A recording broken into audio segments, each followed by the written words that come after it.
আফসোস হলো বিশ্ববিদ্যালয়ের যেগুলো মহিলা মেয়ে ছাত্রীরা তো আমাদের সন্তান, আজকে মেয়ে ছাত্রীদের যেভাবে পুলিশের লাঠি দিয়ে মারে, যেভাবে নির্যাতন নিপীড়ন করে।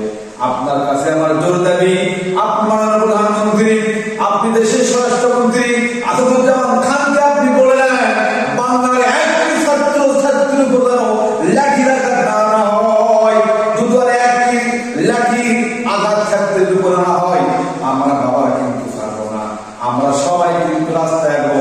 সুতরাং আপনার বিরুদ্ধে আমরা কিন্তু চলতে থাকতে হবো।